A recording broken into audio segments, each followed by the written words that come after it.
Welcome back to the August 22nd, 2023 Education and Pupil Services and Finance and Operations Committee in-person and virtual meetings.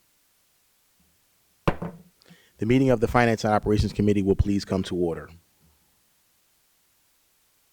The district posted this evening's agenda to board docs at least 24 hours prior to the commencement of this meeting. Is there a motion to approve that previously posted agenda? So moved. Thank you. Are there any amendments to offer? There are no amendments. Thank you. The agenda has been moved and seconded. All those in favor, please say aye. Aye.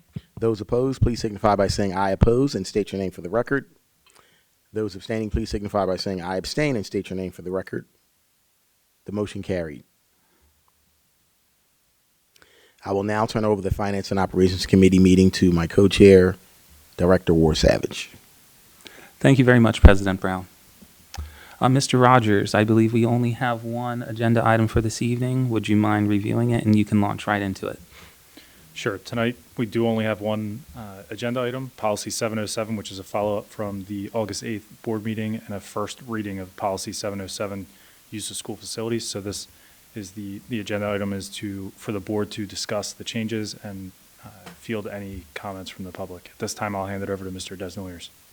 So the one policy under consideration is Policy 707, use of facilities, and this item went through a first reading during this month's board meeting, and that was as a result of the June 20th, 2023 Finance and Operations Committee meeting when a presentation was made and discussion held by the board about this policy.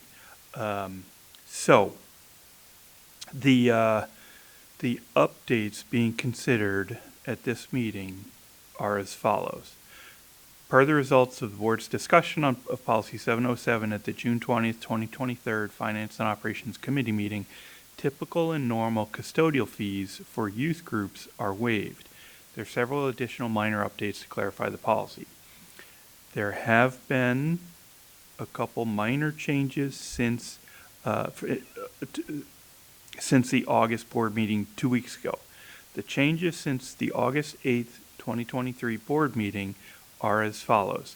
The policy now makes it clear that if an entity cancels with less than 3 days notice or no-shows, the entity will be responsible for any setup fees and also typical and normal custodial fees. In addition, the policy now states that multiple instances of cancellations with less than 3 days notice are required before future requests are denied. So that is the current state of the policy, and I'll ask you if any board members have any questions or wish to discuss. So I had two concerns. One is this question of multiple instances. It just seems to me, it already says at the discretion of the superintendent or designee. And so we already have a little bit of built-in leeway. I don't see why we would then need to make it multiple instances. To me, we should retain the right to refuse future use at one instance if that instance is especially egregious. So that's sort of the first one. It doesn't make sense to me to introduce this language, which sort of weakens our position a little bit. And the other one is I think probably not something that people are, maybe, I don't know that the board has, I don't think this board has the stomach for it, but given how sort of busy and complicated our discussion was at the June meeting, I just want to make sure that everyone is comfortable. It really makes me uncomfortable to be waiving the fees entirely. When we did our poll that evening, I was in support of reducing the fees and not waiving the fees. I am concerned that when we waive fees entirely, that sort of invites people to treat it like it's free. And so I'm sort of interested in opening that discussion, though I understand that I may be still in the minority, in which case I just have to accept it. So to respond to Dr. Haig, I would like to hear from another board member or two about the multiple instances of short notice cancellations. But as far as waiving fees, I do want to make it clear, I have made it clear to several individual board members in individual discussions with them, but wherever fees are waived in the policy, I have tried to make sure that the policy states that typical and normal fees are waived, but I've also added the fact that if time is required on the part of school employees,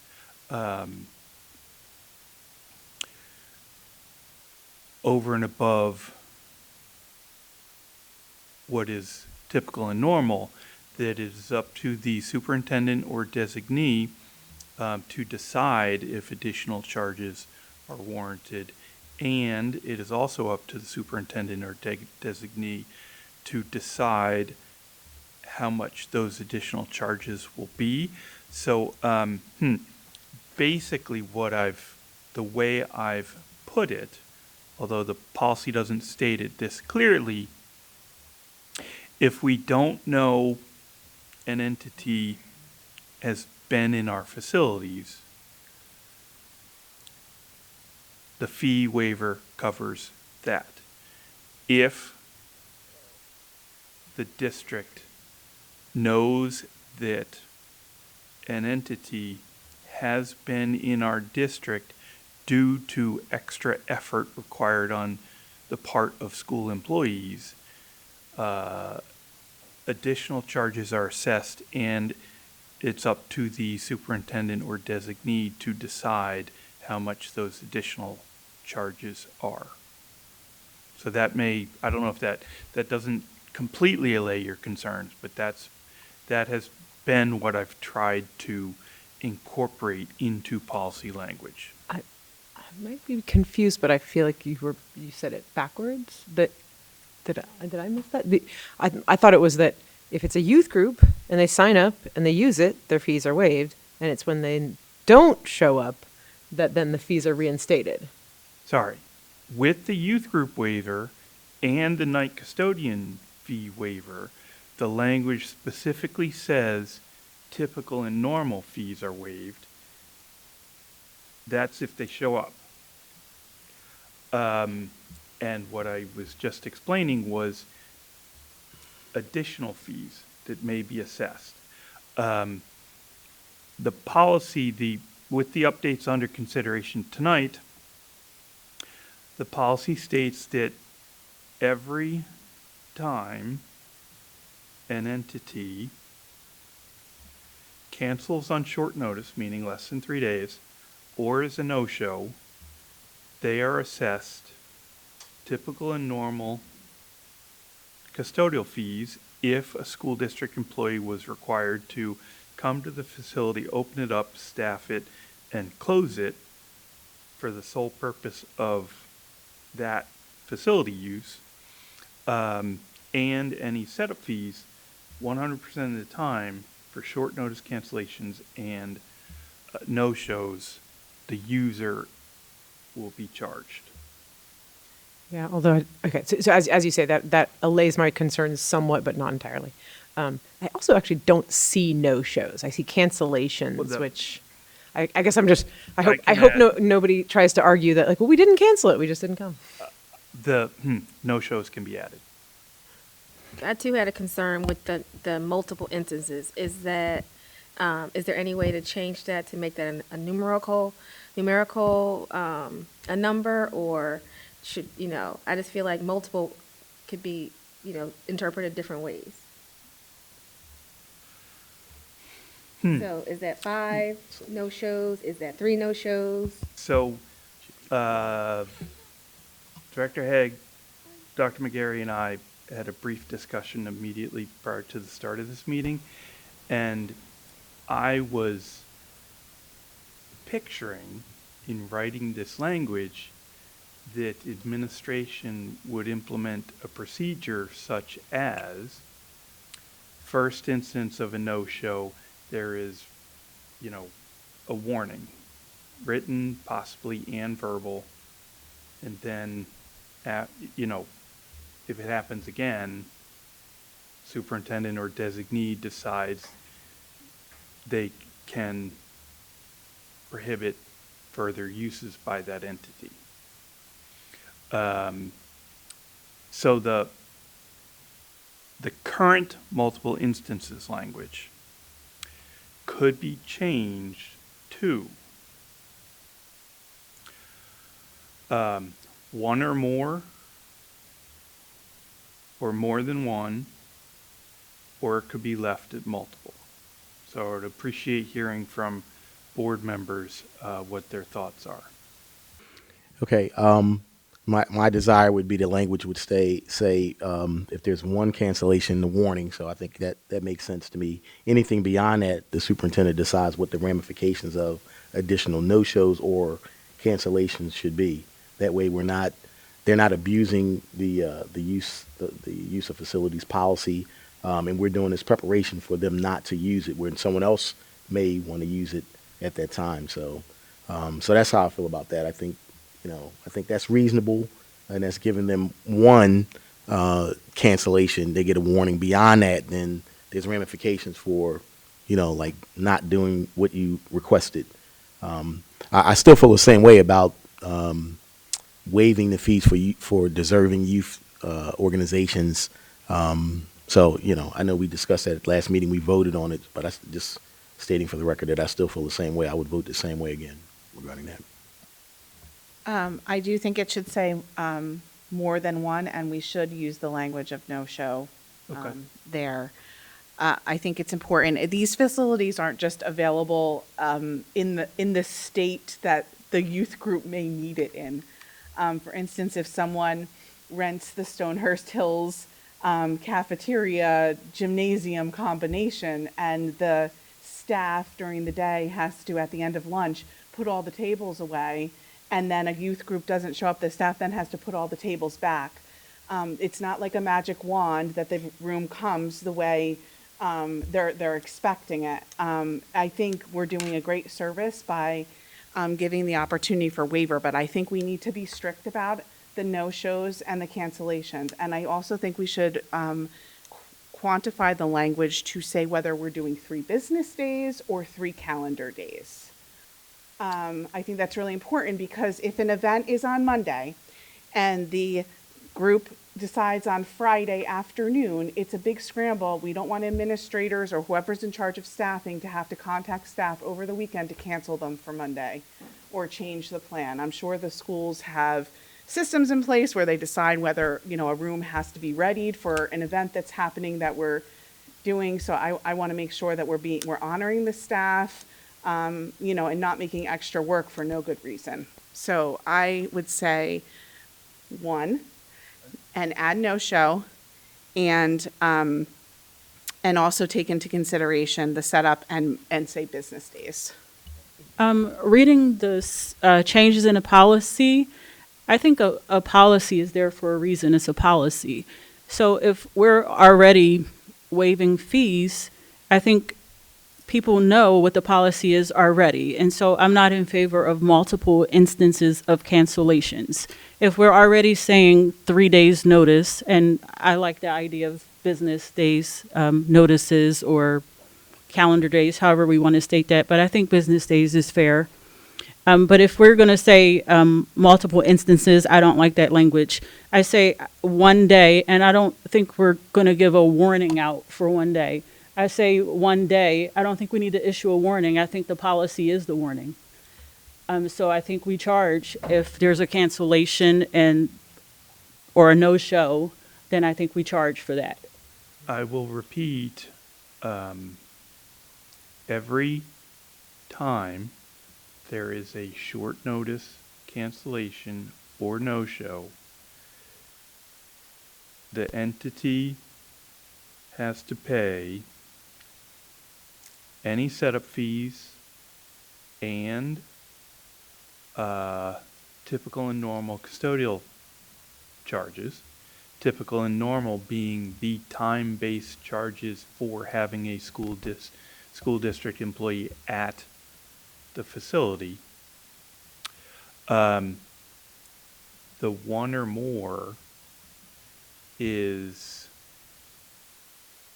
one or more short notice cancellation or no-show. The superintendent or designee can bar the entity from future uses. So they're two different things. If they short notice cancel or are no-show, they get charged, period. It's a separate issue about barring them from future use. Right, but right now, their no-show is not in Okay, the so it. language at okay. all. I think, so I suspect that our solicitor, Mr. Berman, might say that legally cancellation less than 3 days' notice, no show is included in that, but I will state clearly in the policy, no shows. Or, I'm sorry, our substitute That's solicitor. fine, no problem. I think that it would be clearer to just put in there that no-shows Okay. also apply. Okay, Thank thank you. I agree with Director Williams and Director Mitchell about the 3 business days. And I agree with Director Williams, Director Mitchell, that we are saying now, if you don't show up and we do set up and breakdown, the policy is the warning, you're going to get a charge. And then the multiple instances language, I'm good with one or more. Right, I'm good with that. I'm generally comfortable leaving that interpretation of what one or more is to the superintendent, and that's where I'm at that. So the big thing is that this is a warning. The warning is built into the policy, so there's no additional warnings. Right, the language is there. I think there has to be a little bit of grace because sometimes life gets in the way, things happen. So I'm not agreeing with the policy is the warning. I think a warning is a warning. Like if they have all good intentions on using the facility and something catastrophic happens to someone that has to implement the activity and they can't do it, I think there has to be grace at least for one instance of that happening. Not to say they would abuse it. I mentioned that earlier. We're looking to be punitive if someone abuses it, but sometimes life gets in the way and there needs to be a little bit of grace. If it's the first time it happens, they may not. You don't want to, certainly don't want to bar them, but I don't even think you would want to charge them if they had a bona fide family emergency or something happened. So I think a warning for the first instance is in order, in my opinion. Yeah, so if organization requests a baseball field, has a waived fee to that baseball field, doesn't require custodial fees, no shows, what's the cancellation fee? There would be none. There isn't, because there's no typical custodial fees. So what is the benefit to the organization to not requesting multiple days? Well, if we use it, we use it. We don't use it, we don't use it. Not going to impact us. So, I mean, instead of calculating these typical fees and adding more work, I would simply state there's a cancellation fee. $200, $250, a simple flat rate that if it cancels, you get charged. Also, with the waiving of, I don't know, I think I'm reading it correctly or following, because I did miss the last board meeting.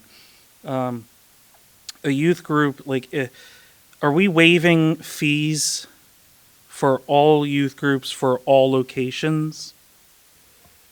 There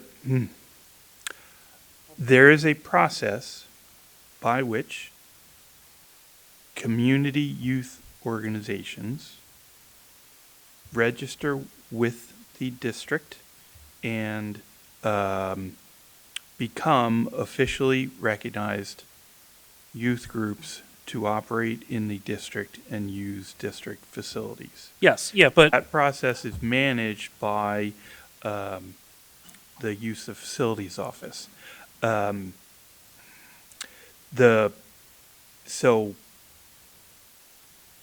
this is not individuals who submit a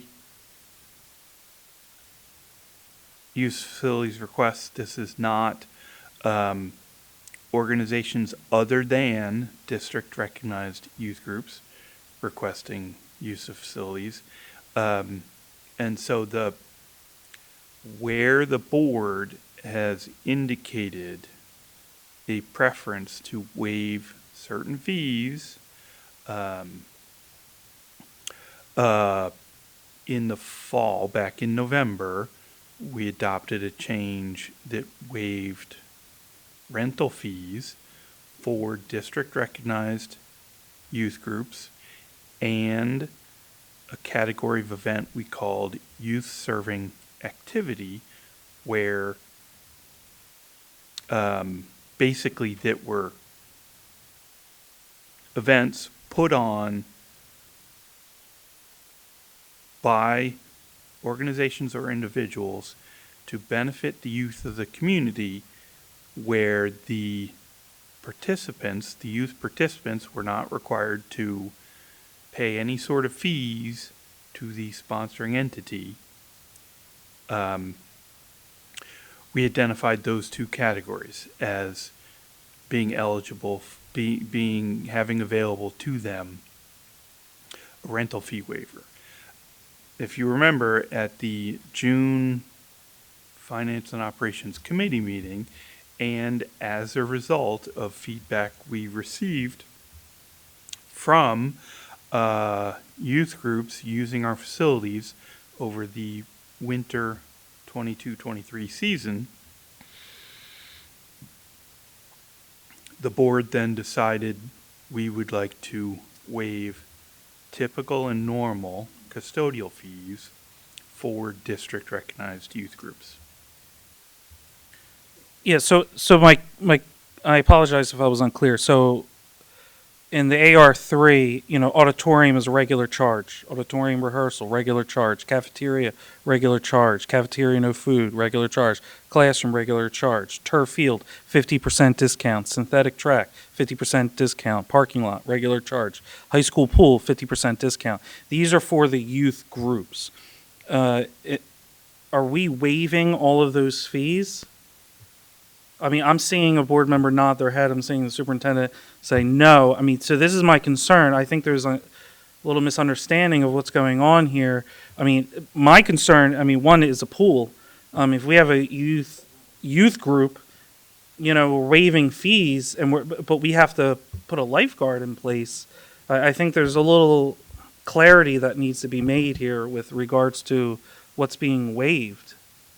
Yeah, my understanding was the fees were being waived for classroom space, gym space, but the new turf fields and track surfaces, the 50% discount, but we would not be waiving fees, and the administration would not recommend waiving those fees. So it's the typical service charges that are being waived, not the rental charges of the space. Correct. We waived rental charges back in November during a prior update of this policy. The policy should be clarified to state, though, the youth group custodial fee waiver doesn't apply to the youth group fee waiver doesn't apply to turf fields and tracks. I think there's some confusion. Yeah, so what I'm hearing Neil say is there's a waiver of everything except, right? I mean, I'm looking at the AR3 right now. So let me start over. All the internal facility spaces, classroom spaces and gym spaces, like the basketball courts, the costs that have come up since a year ago this time. A year ago this time, the discussion was defining youth groups. Ms. Mitchell asked that question. The board defined the youth groups. And at that point in time, the district also waived the rental fees to rent gym space and cafeteria space, basketball courts, classroom space. But the service charges for custodial fees were still at play in some of those areas, or they were shared expenses. From that time until where we are right now, the board agreed to keep the internal spaces waived, and then also to waive the service charges for the custodial fees related to those internal spaces, if that makes sense. Yeah, so AR3 should be updated then, because like I'm seeing for classroom, there's a regular charge, but we're saying it's waived For until youth further notice, organizations. or was that just a certain season to catch up? No, And evidently my understanding, the board had a conversation about reduced fees or waiving internal space fees, for not only for, it related to the service charge fees. And that was the decision that I understood that led to updating the policy, going to a first reading, and now we're at a second reading. But the policies, I'm sorry to. Sure. The policy's only talking about service fees. I didn't think AR3, which is the rental fees, was changing. We already have on AR3 that there's certain discounts. There's no charge for grass fields. There's no charge for gyms. Craig, did you want to maybe clarify? AR3 is not affected by this change. Is that right? Well, I mean, I'm just confused because we're saying a youth group for a classroom doesn't have to pay. So could you clarify that? Because AR3 says there's a regular When charge. we went through the rental fee, it was very specific to the outdoor grass fields, the gravel tracks, which we no longer have in the district at this time now, and it was the gymnasiums, and that was really it for open spaces. We did, Dan, if you recall, we went through the conversation about classrooms and the idea of preparing and cleaning a classroom overnight while trying to transition kids back in. We did push to keep that as a regular charge. Now that is still a very reasonable charge, and most of the youth serving activities that are utilizing that portion of the policy of having the rental fee waived aren't experiencing the use on the classroom side as much. So the gyms and the outdoor fields, parking lots, really, there's no charge for parking lots, but we did stand firm on sites like the pool being a 50% charge, as well as the synthetic turf and tracks.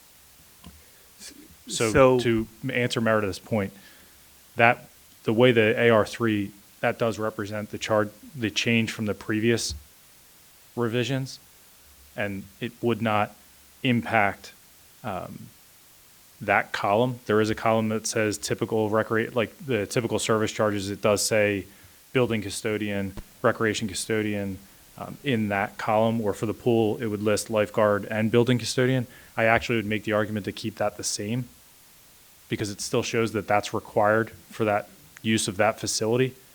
But the policy overrides the fact that now that fee is actually waived for a youth group. So that's a long way of saying it's not impacted by this change that the board's discussing tonight. But But then that why third does the column. youth group classroom say regular charge if you're saying there's no charge? There is a charge for There is a classroom. charge. Yes. This is representative Yeah, of, this was updated with the previous conversation. Okay. Which was November 2022? 2022. Yeah, so administration is responsible for updating the AR. Once the board settles on policy language, administration can then update the AR. But I would like to ask, since, we're no longer coming out of the pandemic and this has come up a few times,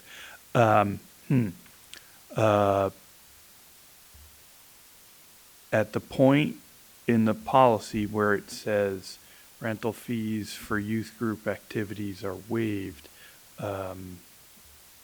that is in the exemption from rental fees, building use fees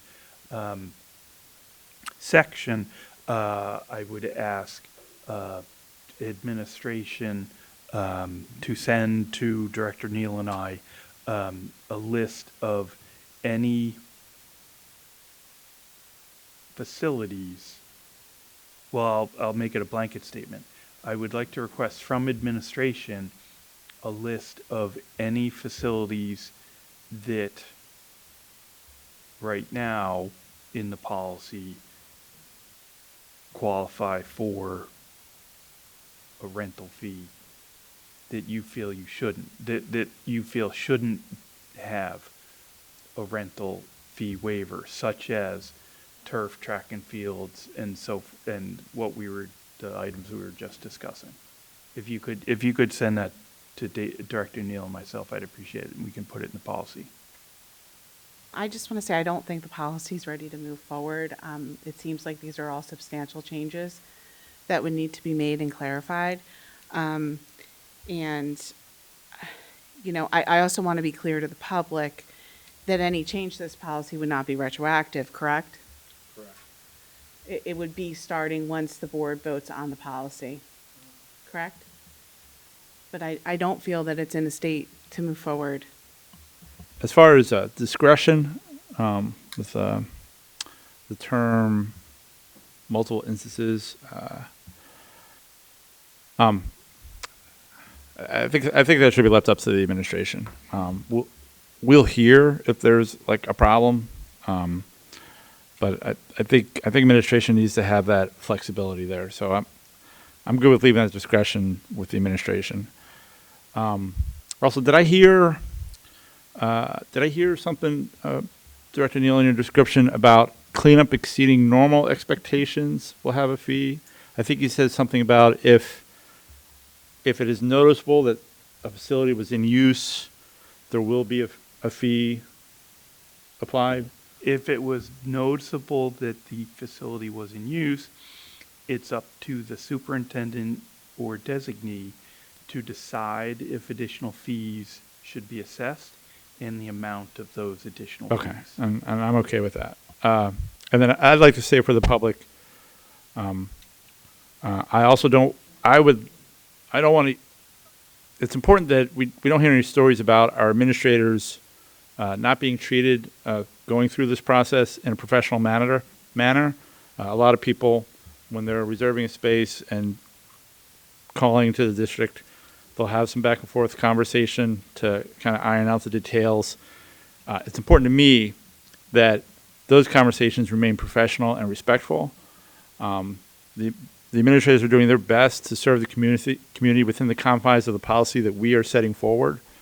And it bothers me to hear that sometimes these folks are being called names or being talked to without a modicum of respect. So it's important to me. If more changes need to be made, then I'll agree with Director Mitchell. We can hold off on moving it forward until these details are ironed out. So just to explain the process, the policy, I can't quote you a policy number, but the governing policy for policy changes says that if changes are introduced after the first reading that the solicitor deems are significant, then the policy must return at a future meeting to a first reading and start the process all over again.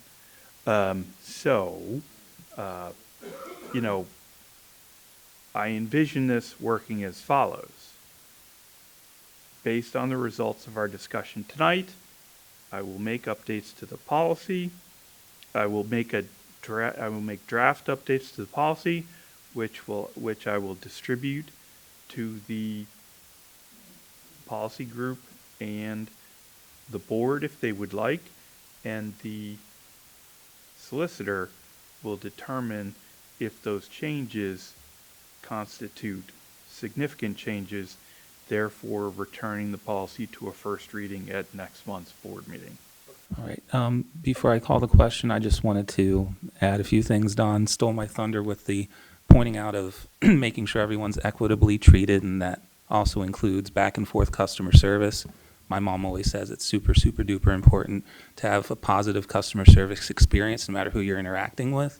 And I can tell you that in seeing some of those communications going back and forth, I don't get angry or openly angry easily, but that kind of stuff definitely burned my biscuits. The only other thing that I really had to, and I agree with Director Mitchell, it would probably be in our best interest to kind of see how the rest of the policy develops according to what Director Desnoyers had laid out. But to clarify, when someone gets basically a strike mark under the policy, however they earn that, one, is that only for the calendar year or the school year that we're dealing with? Does that fall off after any certain period of time? Is there any kind of reclamation process where they can work off a strike? And within the workings of Facilitron, similar to how YouTube has on the left or right-hand side, if you've gotten a copyright strike, would there be any kind of notice that we could give to users to either say they have a strike or they're not allowed to sign up for facilities based on Facilitron? That might be a question for the administration. I'm not sure. I would imagine that I believe in most cases, or in a few cases that I'm aware of, administration decision outcomes can be appealed to the board. So I don't necessarily, if, we speaking, in discussing this with the solicitor,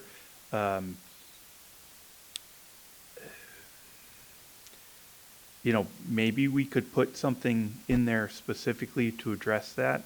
I would, I don't know. I would tend to say no, because if a user complains to the administration, they can be given the information, well, you can appeal to the board if you'd like or something. Okay, and to clarify, how long are these strikes going to be on an entity's record? We have not discussed that, and I was thinking of it as once and done. But he's saying they can ask for a waiver. But they can ask for an appeal, essentially. Got it. Not a waiver. Understood.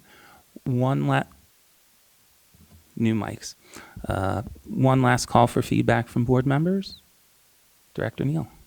Yeah, I just wanted to get everyone else's feedback. So, if we're using grass fields and there's no cancellation fee incurred, would anyone else be for or against a minimum cancellation fee? For example, a minimum cancellation fee of $200 or typical fees, whichever one is less. Just because we do have grass fields and soccer, football, baseball, all of those. If we're canceling, we would there would be no cancellation fees right now. So I would like to take this opportunity to ask administration how significant the problem of short notice cancellations and no-shows is.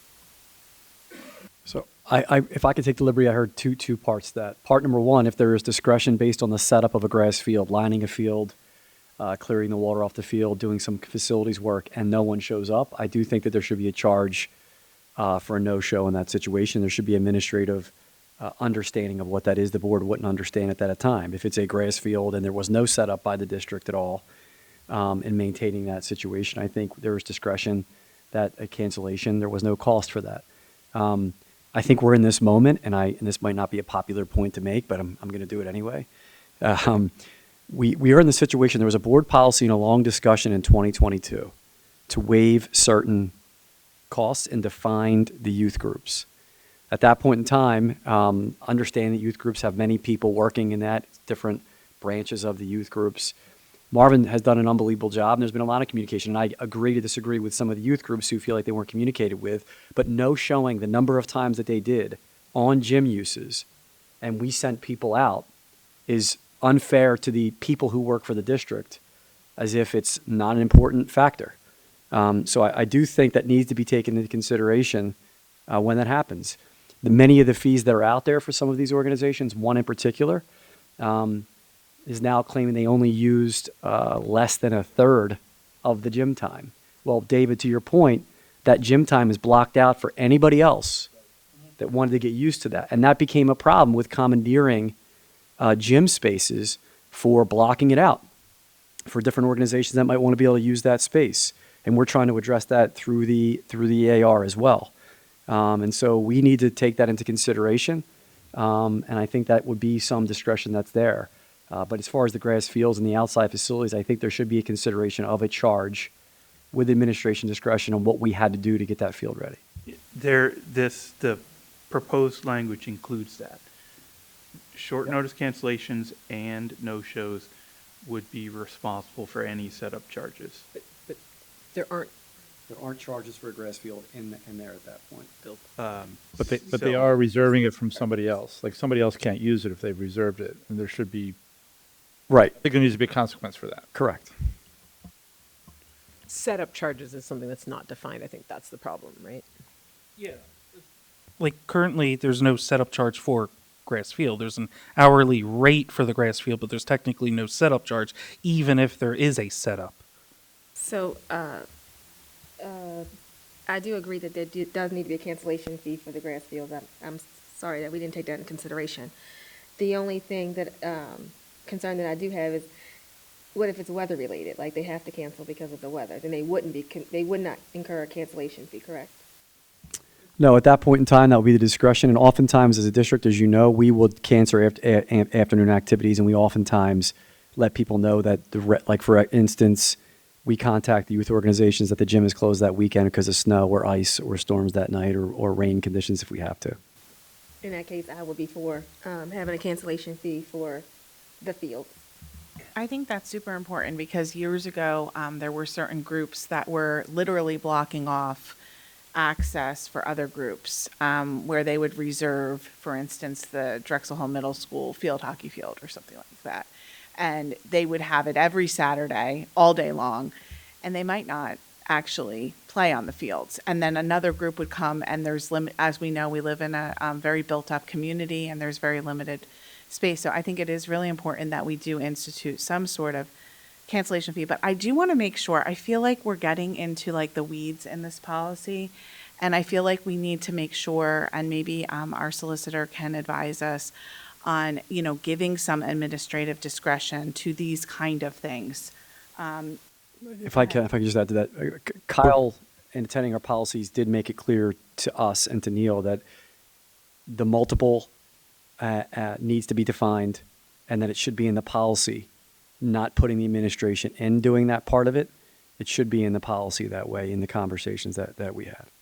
I mean, like with the discretion of when a cancellation fee is going to be put into place. For instance, let's say they chose a field that doesn't have lighting and they reserved it past the time that light, and now they're canceling because they all of a sudden realize, oh, it gets dark. You know what I mean? And that does happen. So I think the policy takes care of that discretion. I think what our solicitor advised is multiple needs to be defined, and that should be in the policy, 1, 2, but it can't be multiple, and that needs to come to a conversation to make that decision. So But administration, obviously outside of those circumstances, does have that, and I think the policy covers that. So since Neil is suggesting that we consult with the solicitor on all these changes, which seems to be a lot, and I don't know if I'll be comfortable voting in short order without doing a thorough review of it, I just want to make sure that the board is in agreement. I mean, it seemed to me that they were in agreement for the one, but we didn't really poll the board on it. As far as cancellation fees go, one potentially simple solution to that would be, it says any setup charges and typical and normal custodial fee charges. There is a charge for a grass field normally. There is a charge for a gymnasium normally. So maybe it could be something that language could just be adjusted to all all normally applicable fees or something like that, something that just clear. So then it's sort of built in and we don't have to worry about this sort of extra thing. That was that idea. And then as far as Rachel's question about, we have discussed a lot. I suspect we have consensus on the adding the 3 business days notice, adding the word business days that we should add or no show. And I think maybe we're sort of agreeing on changing multiple instances of to one or more instance of, or instances, I don't know if that should be, anyway, and then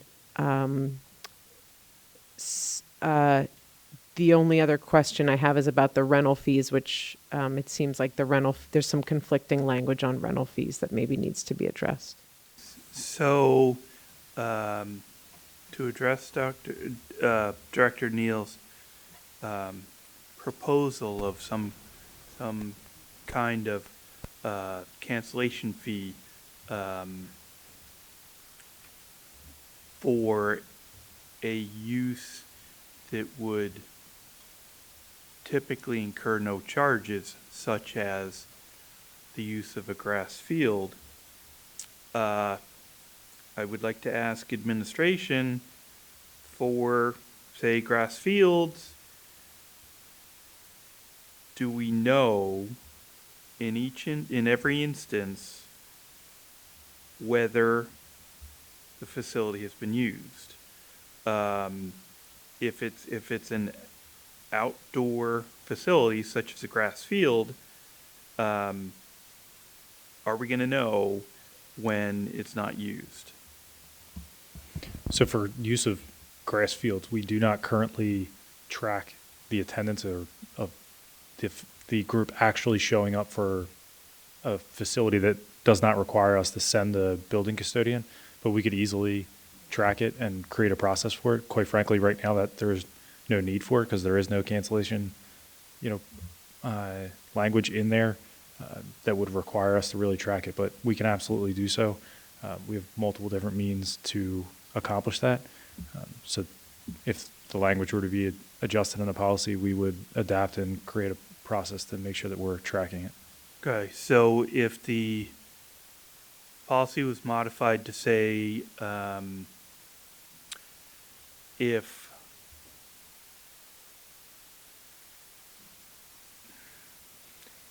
a cancellation would otherwise incur no charge,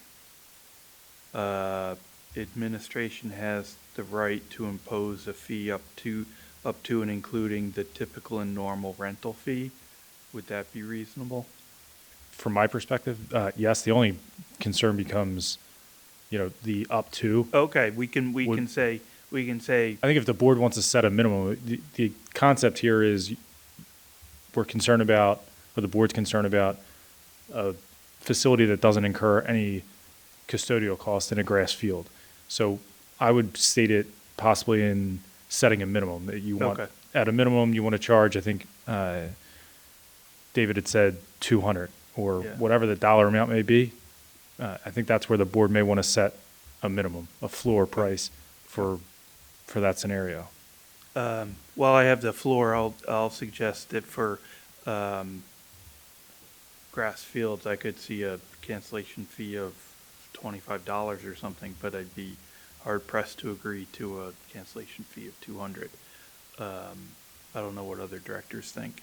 All right. So from what I am understanding, does the board feel comfortable workshopping this policy in accordance to what Director Desnoyers had explained? If anyone needs that explained again, please raise their hand, but are we comfortable with that understanding moving this policy forward? Yeah, the procedure that has to be followed. It might be helpful to summarize those items again, what the changes. So the changes, the additional updates I wrote down are add no show to the short notice cancellation language, for prohibiting future use based on short notice cancellation or no-show, it'll be superintendent or designee's decision at one or more occurrence. Short notice cancellation and no-show, short notice cancellations are less than 3 business days. I asked for a list of facilities that don't qualify for the rental fee waiver. For example, the synthetic fields and tracks, if it's not going to be taken care of in the AR.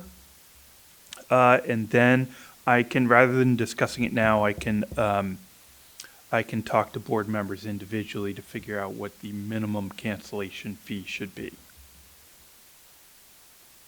And that's the changes I have. And we're going to get clarification on the rental fees because AR3 seems to be in conflict with a couple of lines about rental fees for youth being waived. I will repeat that once the board has decided on language for the policy, administration will then update the AR to conform to the policy.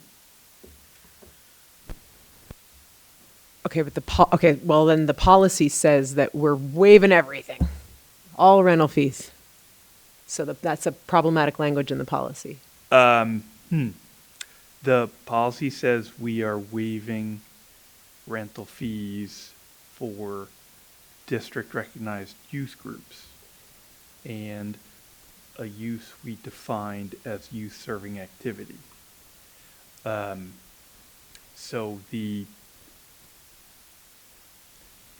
So that may not have been properly updated in November. The policy or the AR? The AR.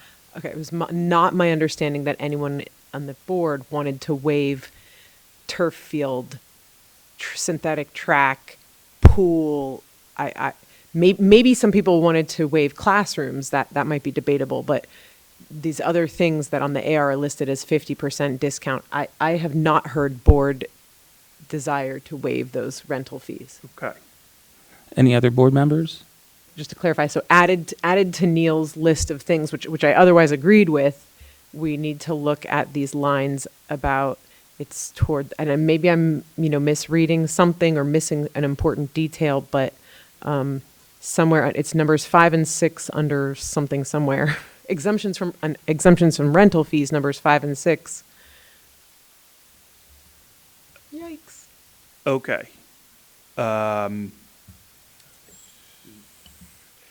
I will, okay. I agree, Director Haig, that the language for those two entries can be tweaked.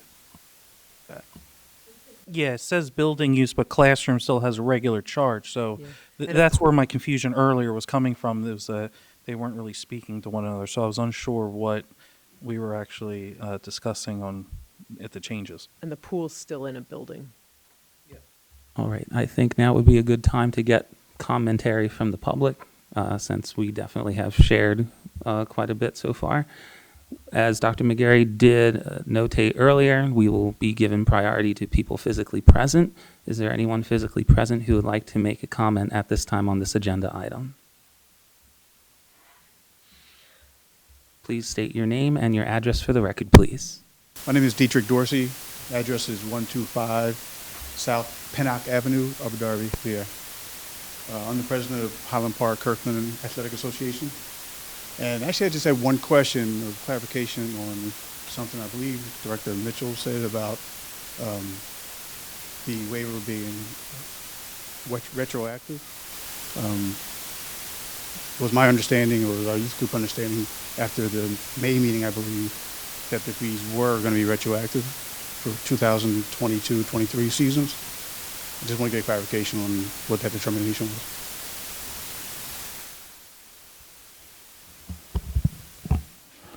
They're not retroactive. This is going forward.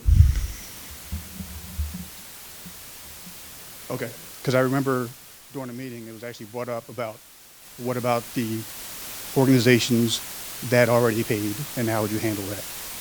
Yeah, I actually think I was the person who brought it up and tried to really emphasize that it was not retroactive. And I apologize if it wasn't clear. It was actually my full intent to make it clear that it wasn't retroactive. And I thought we had discussed that. Was it not stated, was there not a conversation about what about the clubs who've already paid? Because I remember that statement being made. Right. My recollection of that discussion was along the lines of confirming that every youth group that was billed charges paid them. And that, so maybe I'm misremembering. Any policy that we put in place is from that point moving forward. I think there was discussion about it, but we didn't land on waiving the fees retroactively, like looking backwards, because anything we put in place applies from that point moving forward. So there was consideration, because different organizations are at different places. Some paid, some didn't, but we did not land on, let's just forgive the previous stuff, because we're, like right now, as you heard for the last, 30 minutes or hour, we've been talking about the policy, trying to fine tune it moving forward. We're not even done with it yet, so there's nothing in place yet to waive it for the youth serving organizations. We're trying to get it right, but we're not. That wasn't where we landed to go back and waive anything that was in place. Like, there were policies in place prior to us discussing the waiving of it. So, Understood. Okay, thanks for clarification. Mr. Dorsey, appreciate your volunteerism in the community too. I just want to say, I think that night the conversation was, there isn't any policy in place that allows waiving at all right now. In order to address fees in general, the board had to fix the policy they have right now. So their first gesture, for lack of a better term, is to address this policy. In order to waive any other fees, they would then have to go out and have another public discussion to address that, because neither one of these policies address fees not paid. A communication, I think, has gone out based on board feedback that outstanding fees do need to be paid, but in some kind of a payment form, in order to gain access to the facilities moving forward. This policy didn't address past fees, but it will address current fees. So that's a whole different process for that to go through. I do think that it's important that I make mention with the board and the youth groups that are here, those who have not paid, it would probably be a good idea to respond on some kind of a payment process if it's not able to happen at one time to gain access to the facilities. Otherwise, the policy does read, any unpaid or outstanding dues will prohibit you from using the facilities moving forward, regardless of the new policy or not. So I think we should communicate on how to work that out with people. I think it's important to note, too, that you're witnessing the board do work in process here. We don't come to the table with everything decided. And so these are workshops, and that's what we're doing, is workshopping it and getting your feedback. Greg Reichert, 606 Falls Avenue, Drexel Hill. I am on the board of directors for the Drexel Hill Raiders. I run our basketball program as well as our lacrosse program. And I guess just hearing the different discussions that you've had on some different things, just first want to state just appreciative that you're even having the discussion on the policy. One of the things for us, particularly with basketball, one of the things that I've always wanted to do since I took over was reduce our registration fees. So I think with the policy moving forward, I think that goes a long way in allowing me to be able to reduce our basketball fees moving forward. With that said, Mr. Dorsey was talking about the previous fees, and I know that's another conversation for another time, but in order for us to reduce fees, we wouldn't be able to do that if there was the previous fee from last season, which for us was over $10,000. That's not something I would be able to do immediately like we all kind of want. So just with that said, one of the things I just wanted to kind of differentiate, and I think the more you talked about it, you kind of did, was the difference between cancellation versus a no-show. I don't think you would get any kind of pushback from any of the youth groups that if someone no-shows, that was a mistake somewhere. And, because there's a cost associated with a no-show, I do believe we should be on the hook for something like that. The thing I guess I would argue a little bit of is the the 3-day cancellation policy. In a lot of cases, like for us, for Drexel Hill Raiders basketball, we have in excess of 40 different basketball teams that go from December to mid-March.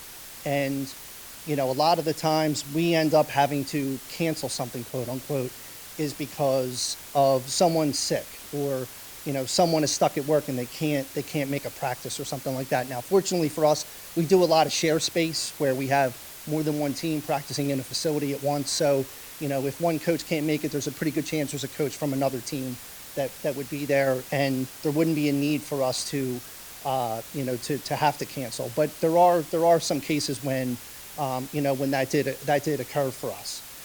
So, I guess the hard thing, I guess, for me with, the most common reason that someone typically has to cancel a practice, quote unquote, is, just they're sick.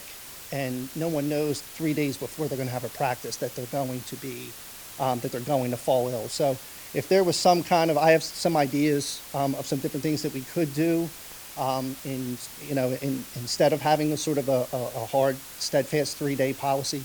I did have some ideas on that. If that was something that we could talk about, then I'd be willing to share those as well.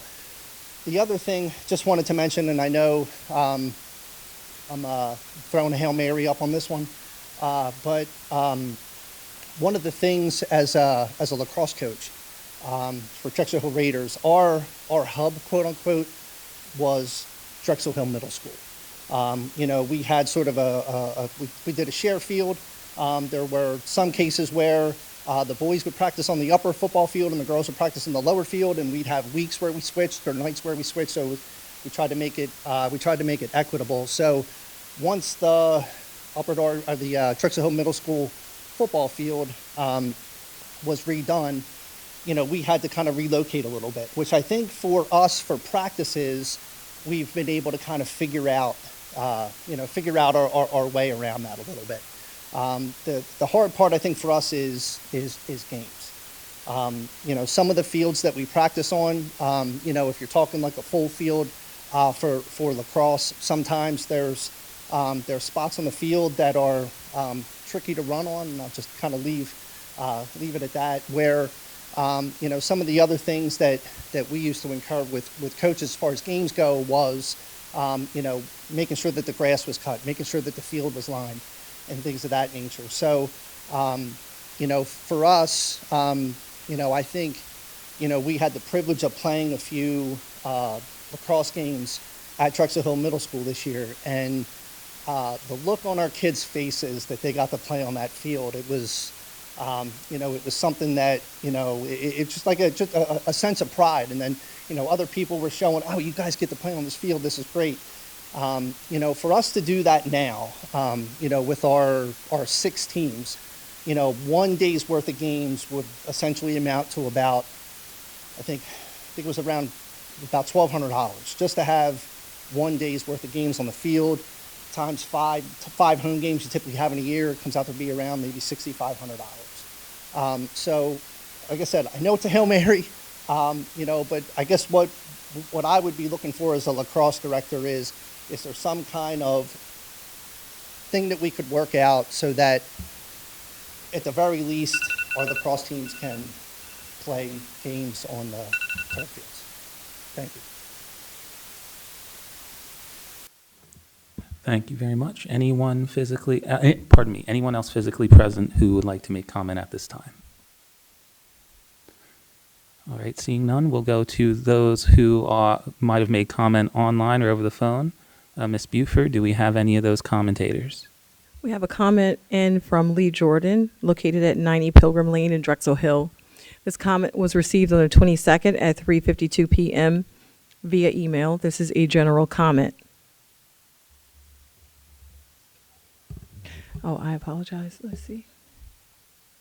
This comment was received on the 22nd at 5:30 via email. This is a Finance and Operations Report, item 4.1. The comment reads, Policy 707, Use of School Facilities. I would like to thank the committee for proposing the waiver of custodial fees for youth groups. As we heard at the June committee meeting, an additional fees As we heard at the June committee meeting, the additional fees created a serious financial strain on the youth organizations. And if the fees continued, group leaders would have had to be passed on the additional fees to the families that have their children enrolled. I would also like to take this opportunity to thank all the volunteers who run these programs. Because of their time and dedication, they provide a safe place for children to go learn a sport, join a club, and meet new friends. End of comment. Pardon me. Thank you very much. Mr. Rogers, would you mind reviewing the one agenda item that we had for this evening before the board makes consideration? So again, the one item for tonight for board action was policy 707, use of school facilities. In a typical conversation, we would ask the board to if they would like to move this forward for the second reading.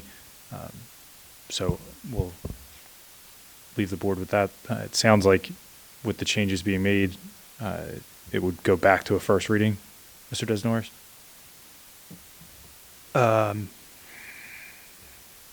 I believe that is the case, but it is actually up to the solicitor. Yes, it should go back to a first read. Okay, thank you. All right. So is the board okay with that understanding of it going back to a first reading without having to spin the wheel again on the discussion? Yes. Thank you very much.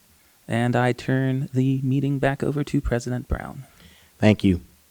A motion is in order for the adjournment of the Finance and Operations Committee meeting. So moved. All those in favor? Aye. Aye. Meeting adjourned.